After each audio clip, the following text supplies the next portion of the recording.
Ассалаумағалейкум, құрметті достар. Бұл мен бірінші видеом. Автокөліктің Audi 100 Quattro. Осы көліктің артқы тягісін ауыстыру. Развалдың тягісі. Бұл тягі дейтін мынандай болып келеді. Бұл тягін ауыстыру үшін қандай құралдар қажет? 22-24 гаечный головка керек. Және де бірінші алдын ала дөңгелекті түсіреміз. 17 балығын кілтпен көтеріп қойғанда сонда мына тягіні көреміз.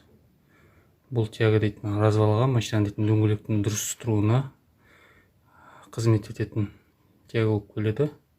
Бұл тягіні ағыту үшін мына жағы 24 болып келеді. 24 болт гайкасы. Арғы жағы 22 кілт. Бұны ағыту үшін бірінші алдын ала тазалап, резваларын ВДшка шашып әзірлеп аламыз. Содан кейін барып ағытамыз. Және де бұл машинаның бұны қалай байқадым? Көлік жөндеу станциясына апарып диагностика жасатқанда ходовойды маған дейтін артқы ішкі гранаттарды ауыстыру керек деді. Сол гранаттарды ауыстырамын деп жүріп, мына тягінің кеткенін көрдім. Хотя СТО-да ешқандай бұл туралы әңгіме айтқан жоқ. Сондықтан бұл жерде гранатты қалай ауыстыруды қысқаша айта кетейін. Ол үшін мына жердегі болтты ағытамыз.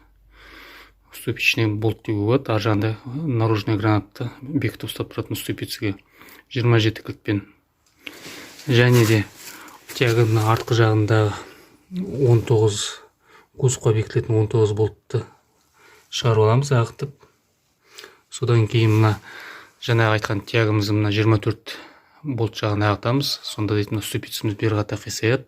Мына гранатты ішінен итеріп, наружный гранатты шығарып алуға болады. Басын шығарып аламыз да. Және мына ар жағында тұрған, қазір көрсетейін, ішкі гранаттың 6 болты болады. Өзінің айшық шайбаларымен. Осы 6 болт әртүрлі болып қойды.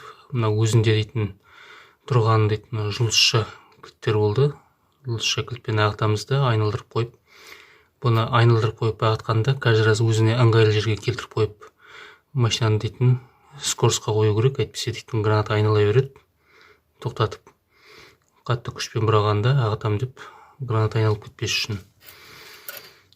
Сосын осы ағытып болғаннан кейін, жаңа айтқандай, мына сыртқы гранатты мына жерден итеріп керіп тұрып шығарамыз да. Сосын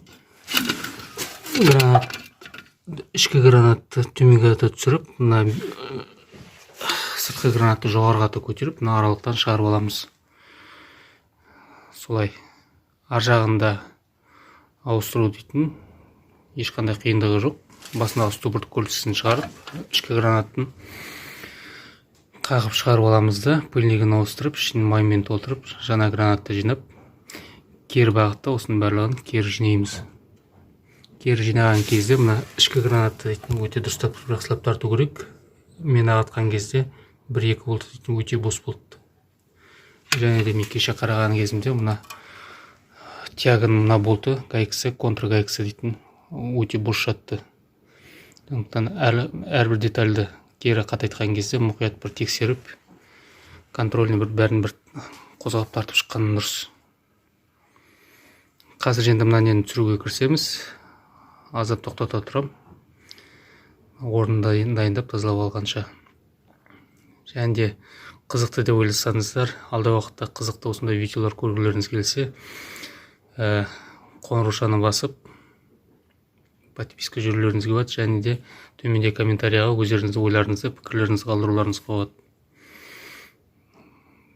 Бұл дейтін әрбір ер азаматтың қолдан келетін жұмыс деп ойлаймын. Әркез дейтін СТО-ға апарып, тапқан табысында еңбегінді далаға бергенше, өз қолымен еңбектеніп ауыстырып көруге болатын жұмыс деп ойлаймын. Қазір ары қарата жалғастырамыз. Бұл жерде біз татын кетіріп, темір шөткімен тазалап алдық. Ағытуға кірісеміз.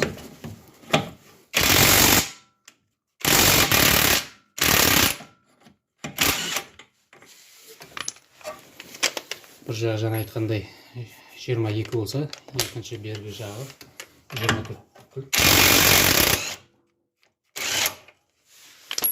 Ешқандай қиындығы жоқ. Жақсылап тазалап жүру керек алдыңға. Жерлеп қалғаннан қалып.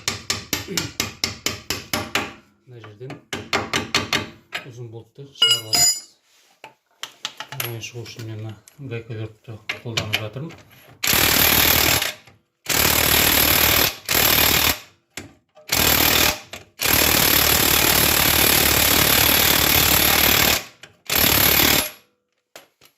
Мына жағынан болтты шығару үшін байланып қойып, қағып жүргізуге болады.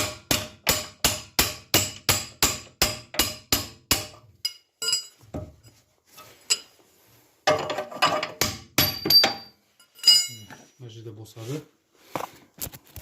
Көріп отқандай қарасаңыздар, наконечниктің бітіп кеткен шаруасы. Шаруасының бітуіне де әсер еткен мүмкін мына гайканың босағаны олар. Бұл машинаның развалы кеткен. Әрбір соққыдан бұл кететін жағдайы бар ғой енді. Жердің астына ақтық. Енді мына жерде байынан соғып көрейік.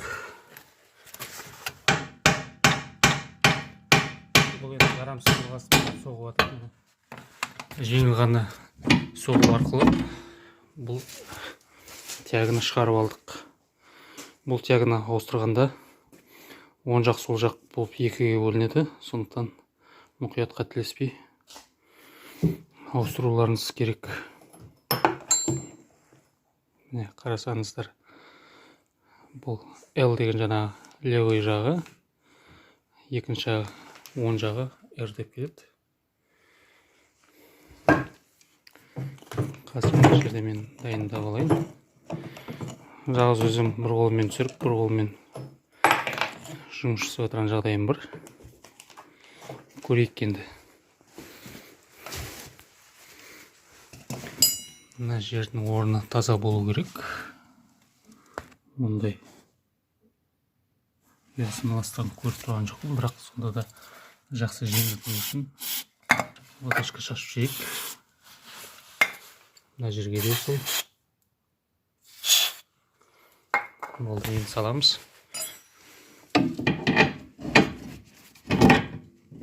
Міне салдық. Гайкасын бұраймыз.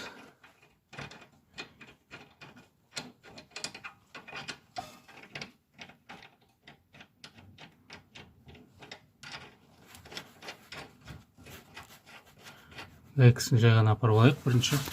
Сосын мына жағын келтіруіміз керек біз. Бұл жағын келтіру үшін жаңа бұны ағытқан кезде мына ступицамыз дейтін аздап еңкейіп төменгі қарата түсіңкіреп кетеді. Салмақпен бұны енді бұл болтты ыңғайлау үшін тазалап жүрейік. Орнына салып келтіреміз де. Мұқын кетіп жатыр. Өтпеңіздер. Міне көрдіңіздер ме? Ара қашықтап кетті. Бұны дейтін жеткізу үшін біздер мына төменгі жақтан дополнительный домкрат қойып, сол домкратпен көтеруге болады. Сонда дейтін неміз түзеліп, шамасына келеді. Или болып жатса, трубка кілтпен көтеріп көруге болады. Былайынан қазір мен камерамды қойып алайын.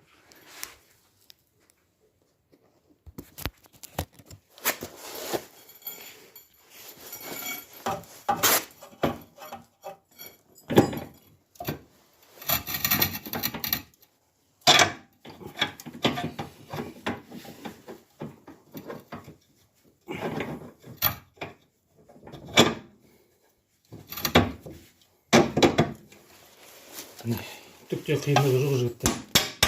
Өздеріңіз еңбектеніп ауыстыра алуларыңызға болады. Бұл жағында дейтін жаңадан келген тягіде болт ішіне гайкасы болмайды. Себебі дейтін тек қана наконечник жағында болады. Көрдіңіздер ғой. ешқандай қиындығы жоқ. Әрқайсыңыз өздеріңіз міндетті түрде гаражда емес, сыртта, далада, есік алдында ауысып та алуға болады деп ойлаймын. Енді қатайтуға кірісеміз. Қатайту.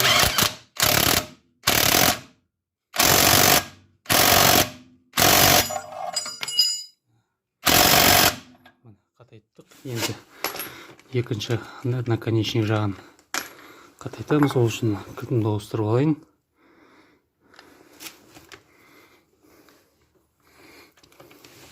Егер де тағы да осы машина жөндеуге қатысты қандай да бір детальдарды ауыстыру бағытын көргілеріңіз келсе, төменге жазып кетіңіздер. Мүмкіндігі келгенше түсіріп жазуға тырысамын. Міне екінші жағы.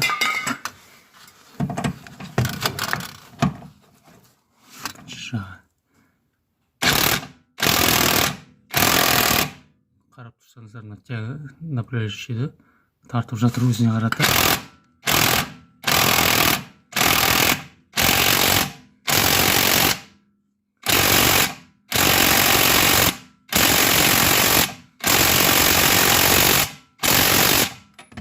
Гайковертпен жұмыс жасаған өте ыңғайлы, тез болады. Бірақ енді қолымызда бар құралмен жұмыс жасайтын болсақ, жаңа айтқандай 24-22 головканың өзі жеткілікті, және 24-22 гаечник кілт. Бұл жерде енді 24 гаечник кілт қажет болады. Мына жағы босатқан кезде дейтін бірге айналып кетпес үшін, ұстап тұру үшін мына жағын енді головка кілтпен екінші 24-пен ағытасыздар. Міне қысқаша осылай болып шықты, жігіттер. Енді алғашқы видеом болғасын, кемшіліктер болса айып етпеңіздер. Қолдауларыңызды сұраймын. Төмендегі батырманы басып, подписка жіберіп, алды уақытта қызықты, қажетті, керекті деген видеолар түсірем деп ойлаймын. Сіздер үшін бұл не үшін бөлісіп жатырмын, жаңа айтқандай, әрбір азамат жігіт қолынан келмесе де бір тырысып, икемделіп үйреніп көргенін дұрыс деп ойлаймын. Себебі біздің артымыздан өсіп келе жатқан ұрпақтарымыз, егер де өзіміздің қолымыздан еш нәрсе келмейтін болса, артымыздан өсіп келе жатқан ұрпақтарымызға не үйретеміз? Бұрын қазақтар, ата-бабаларымыз көлігі ат болған, тұлпар болған, тұлпарларын баптап, әрқашанда жемдеп, жуып, тазалап, тұқайын шауып, сондай баптап өсірген. Қазіргі заман тұлпар темір тұлпар болғасын, бұл темір тұлпарға да тілі жоқ, жаны жоқ болғанмен, әр деталінің өзінің бір ресурсы бар. Сол ресурсы біткенде бұзыла бастайды. Ол ресурсты бітіруге жеткізбей, майлап-сайлап күтіп, қарап тексеріп жүретін болсақ, ұзаққа шыдайды. Сондықтан машинамызды, тұлпарымызды күтіп ұстайық. Көп рахмет назар бөлгендеріңізге. Бәріне жалынды сәлем. Менің есімім Нұрхат Болат, Орал қаласынан. Сұрақтарыңыз болса, төменде телефон номерімді қалдырам. WhatsApp арқылы, видеозвонок арқылы консультация бір нәрсе керек болса, хабарласуларыңызға болады. Көп рахмет. Бұл жерде қарасаңыздар, рулевой наконечниктің бана айтқандай, контрагексі босап кеткен, или кезінде разговор жасағанда тартуға ұмытып кеткен. Сол себепті мына қарасаңыздар, қатты соққының кесірінен наконечниктің басы майысып кеткен. Негізі оның басы мынандай түзу бағытта болу керек. Егер де салыстыратын болсақ, қараңызшы, қандай жағдайға жеткізген. Уақытында дер кезінде көргеніміз жақсы болды. Әйтпесе бұл жақсылыққа келмес еді.